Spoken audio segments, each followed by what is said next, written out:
Patients with PTSD use a range of cognitive and behavioural coping strategies to manage their symptoms. This training video will focus on avoidance as a coping strategy. Avoidance often has the unintended effect of maintaining PTSD by preventing the memory from being elaborated and updated, preventing the reassessment of problematic appraisals, and directly increasing some PTSD symptoms. In this video, we will cover techniques to help patients overcome their avoidance, guided discovery, cognitive restructuring of related beliefs, planning and carrying out behavioural experiments, and stimulus discrimination of triggers. Other common coping strategies are covered in other training videos on thought suppression, hypervigilance, safety behaviours, alcohol and drug use, poor sleep habits, social withdrawal, and excessive risk-taking. Avoidance is one of the central features of PTSD, and most patients will avoid reminders of their traumatic experiences, such as places, people, activities, and feelings. Cognitive avoidance, where the patient tries to avoid memories and thoughts about the trauma, is also extremely common. There is another training video available on thought suppression. In this video, excerpts from a therapy session with a patient are used to demonstrate working with avoidance of a trauma-related situation. This patient was injured in a terrorist bomb attack. The therapist first explores the avoidance strategy, acknowledging that the patient is doing their best to manage the problem.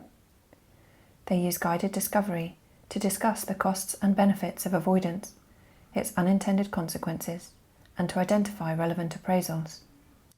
So let's talk a bit more about what you were saying about taking the train to work. Yeah, I've changed my route to work so I can avoid it. Okay. So you used to take the train, but you don't anymore?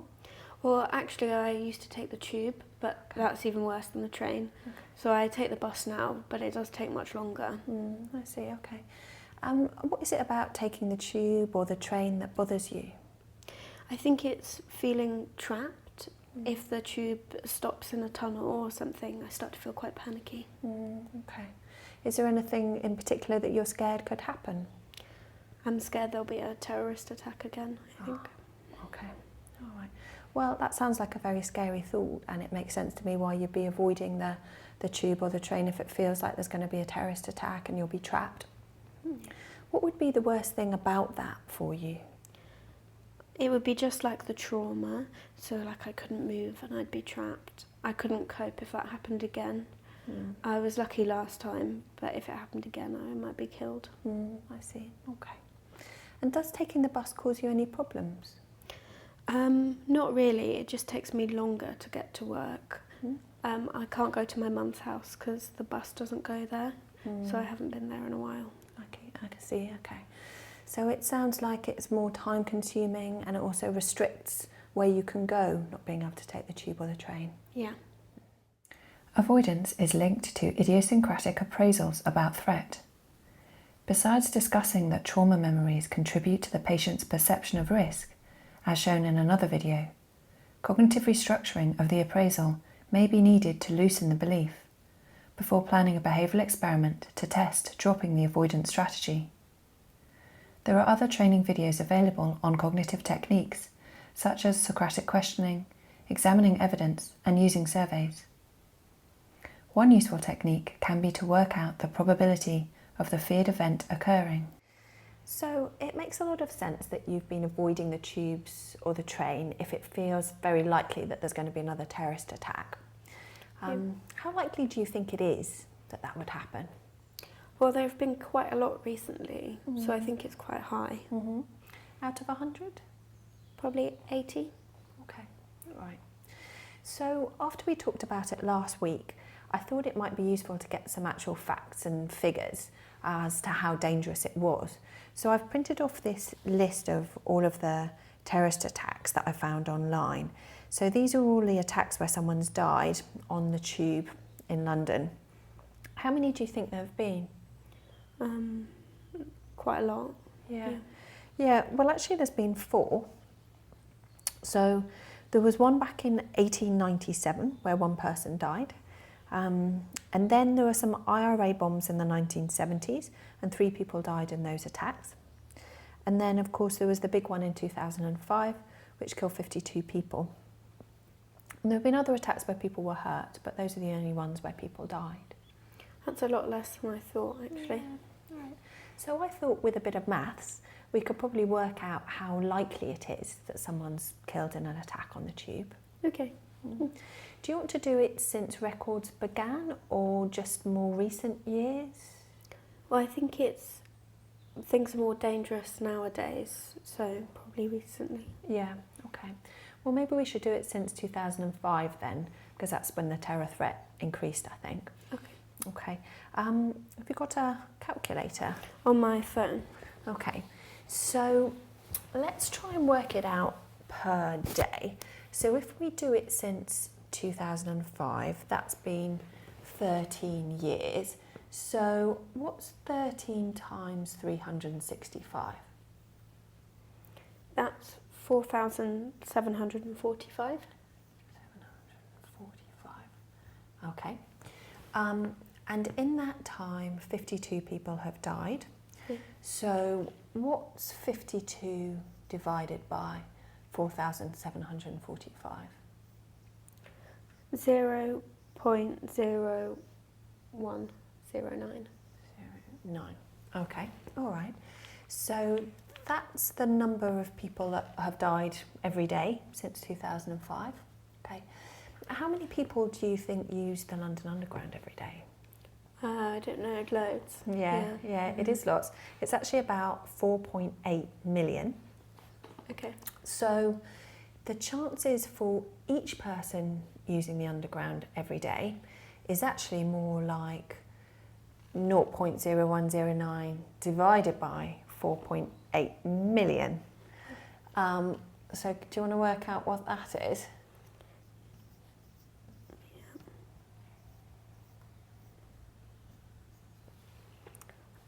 I think it's 9 decimal places. Wow, okay. 2, 3. Okay, so Very 9 small decimal one. place, so 1, 2, 8, 2, 3, did you say? Yeah. 2, 3, okay. Yeah, okay. So I think that is about 2 in 10 billion. So that means that for each individual using the Underground every day, the chances of them being killed in a terror attack is more like 1 in 5 billion. A lot less than I thought. Yeah, right. Yeah. Yeah, well, it felt to you like it was about 80%, but actually it's a much, much smaller number than that, isn't it? Like a fraction of 1%. Yeah. So why do you think it feels much more likely than that to you? Because of my memory of what happened. Yeah, I think so. So the memory tells you that it's more dangerous than it really is. And if you avoid it, what does that prevent you from finding out? That terrorist attacks don't actually happen that often. Yeah. Right. Behavioural experiments are a key technique in working with avoidance. The therapist and patient plan an experiment to test the effects of dropping the avoidance strategy. So we've been talking about this belief that if you got the tube or the train that there'd be another terrorist attack. How strong does that belief feel now? Well, it's a bit less than before since we've been talking about it. Mm-hmm. And out of 100 now? Maybe about 60%. Okay, good. So I was wondering if there was any way that we could test that belief out. What do you mean? Well, do you remember when we were talking before about when we avoid things, we never really get to find out what would happen? Yeah. So sometimes the best way of testing a belief is to actually put ourselves in the situation and then see what does happen. I don't think I could go on the tube yet. Yeah, that's okay. Would the train feel any easier? Yeah, that's not quite as bad. Okay. So if we were to get on a train together, what do you think the chances would be that there was another terror attack? About 50%. Mm-hmm. Yeah, I suppose I could go on the train. Okay, great. I think that would be a really good thing to do to try and test that out. And As well as testing the belief about the terror attack, is there anything else that you would want to test out if we got the train? What do you mean? Well, would you have any other predictions or concerns about what might happen if we were on the train? I suppose I feel quite panicked, or if I wanted to get off, I might pull the emergency alarm. Okay. And if you were panicking and you couldn't pull the emergency alarm? I don't know, I'd probably try and jump off the train or something. It could be quite dangerous. Okay. I'm going to write these down so that we know what we're going to test out. Okay. The patient and therapist identify the beliefs to be tested during the behavioural experiment. It is also important to identify any additional safety behaviours that the patient uses in feared situations, so that these can be dropped during the experiment.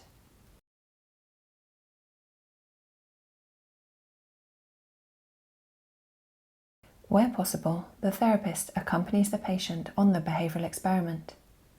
This allows them to check for any further safety behaviours and to encourage the patient to fully drop these. Where the patient is avoiding something because it reminds them of the trauma, it can be useful to practice stimulus discrimination, or then versus now. This helps the patient to become aware of all the differences between the traumatic event then and the situation now. There is another training video available on this technique. Where possible, the therapist and patient enter the avoided situation together in session, using stimulus discrimination. So, Cara, you're doing really well. How are you feeling? I'm pretty scared. Okay. So what I want you to do is just look around and tell me everything that you can see that's different now from how it was at the trauma. Well, now I'm on the train, and before I was at the station entrance. That's good. And you're here now. You weren't here before. Yeah. I can see the trees and the sky. I'm not in the city anymore. Yeah, good. Okay. And how about what can you hear that's different from the time of the trauma? It's a lot quieter. I can hear the sounds of the train and some people talking. Good. Right, you're doing really well, so keep going. What else is different? Key points. Avoidance is a common coping strategy associated with PTSD. Patients often avoid multiple reminders of their trauma, including places, people, activities, thoughts, and feelings. The therapist first explores the avoidance strategies using guided discovery. As avoidance is linked to trauma-related appraisals, cognitive restructuring is used to loosen the belief before conducting behavioural experiments to test dropping avoidance. The therapist then plans the behavioural experiment with the patient and accompanies them during the session if possible. Where the therapist is unable to accompany the patient, a friend or family member may be asked to act as a co-therapist to help them with the behavioural experiment. As avoidance is often linked to triggers to trauma memories, stimulus discrimination is often a helpful technique to remind the patient of differences between the trauma then and the situation now.